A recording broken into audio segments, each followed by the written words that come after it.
Sen nereden bilesen darılmak nedir? Nereden bilesin ki darılmak olsa olur? Sen nereden bilesin darılmak nedir?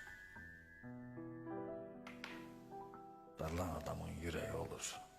Ben mi bilmirəm darıxmaq nedir?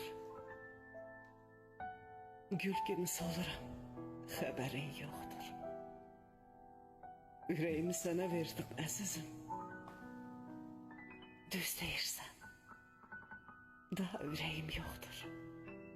Sen nereden bilesen darılmak nedir? Belki de bilirsen ama ki çok geç. Değirler yüzünden baş beşlik yağar. Darılana benzemirsen hiç. Mən mi bilmirəm darıxmaq nedir? Hardan biləsən darıxdığımı? Sən mənim kimi heç darıxmayaslan. Bilmə heç çarəsiz karıxdığımı. Sen nereden bilesen darılmak nedir? Darılmak ağlayabilmemek imiş. Kadere gizleyip gülüşlerinde bir defa yürekten gülmemek imiş. Mən mi bilmirəm darıxmaq nədir? Darıxmaq uzağa dalmaq deməkdir. Dəlicə sevməsən darıxmazsan ki. Darıxmaq əlacısız qalmaq deməkdir. Sen nereden bilesen darılmak nedir? Yürekten seversin, bilersin onda.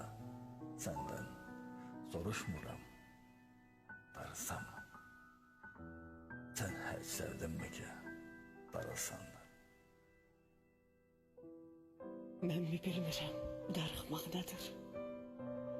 Ürəyim yox daha, ruhla sevirəm. Ayağım qaçsa da, ruhum yanında.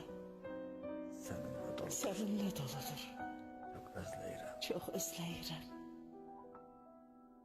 Sen hardan bilesin darılmak nedir? Darılmak yüreği sızlamak demek. Sevdiğim adamı hayal edip karanlık otağda tek çalmak demek. Mən mi bilmirəm darıxmaq nədir? Darıxmaq yoxunu unutmaq demək. Gecələr yuxusuz sabaha qədər Allah'tan əbədi yuxu diləmək. Darılmak sükuttu, sükutta susmak. Hiç yerde rahatlık tapabilmemek. Sen nereden bilesen darılmak nedir? Bilmek için yürekten sevmek gerek.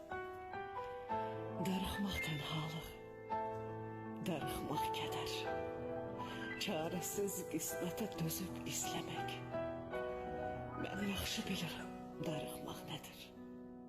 Səbirlə, ümidlə, yenə gözləmək.